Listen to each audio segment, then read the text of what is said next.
ముందు నుంచి కాంగ్రెస్ పార్టీ చెప్పినటువంటిది ఏంటిది అంటే బీజేపీ బీఆర్ఎస్ ఒకటి అనేటటువంటిది గట్టిగా మేము తెలంగాణ ప్రజలకి ఉన్న వాస్తవాన్ని మేము చెప్పినాం. ఫస్ట్ ఆఫ్ ఆల్ కవిత గారికి ధన్యవాదాలు. ఎందుకంటే బీజేపీ బీఆర్ఎస్ ఒకటి మాత్రమే కాదు, మీరు జైల్లో ఉన్నప్పుడు ఏకమైపోయేటటువంటి ప్రయత్నాలు కూడా జరిగినాయని చెప్పి స్వయాన మీరే ఈరోజు మీడియా ముఖంగా చెప్పడం అనేటటువంటిది బీజేపీ బీఆర్ఎస్ యొక్క అవినాభావ సంబంధాన్ని, అక్రమ సంబంధాన్ని బయటపెట్టినందుకు ధన్యవాదాలు అంటున్నాం. ఎందుకంటే ఆమె లేఖలో కూడా చాలా స్పష్టంగా చెప్పింది. ఏమని?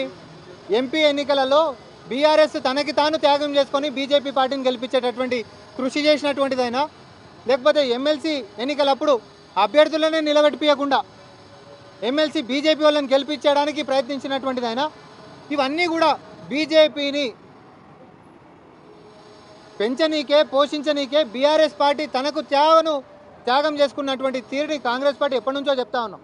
తెర ముందు మాత్రమే కోడిపుంజు లెక్కలు కొట్లాడుకుంటుంటారు, తెర వెనకాల మాత్రం వీళ్ళు దోస్తులే, ఇక్కడ గల్లీలలో మాత్రమే డైలాగులు ఉంటాయి, కానీ ఢిల్లీలోకి పోయినప్పుడు మాత్రం డైవ్లే ఉంటాయి అనేటటువంటి మేము చాలాసార్లు చాలా సందర్భాలలో చెప్పినాం.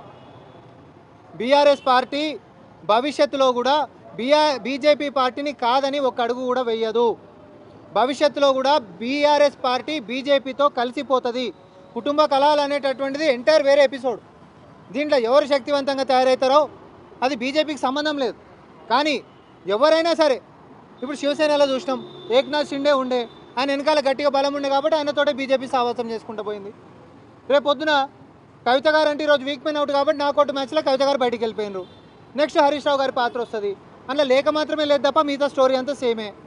కానీ అదే పార్టీలో ఉంటూ బలోపేతం కావాలని కృషి చేస్తున్నటువంటి హరీష్ రావు గారు మరి రేపొద్దున ఆయన బీఆర్ఎస్ పార్టీలో ఏక్నాథ్ షిండే అయి బీజేపీ తోటి ములాఖత్ అయ్యేటటువంటి వ్యవహారాలు కూడా చాటుమాటుగా కొనసాగుతూనే ఉండేటటువంటిది సర్వసభ్య సమాజానికి తెలుసు.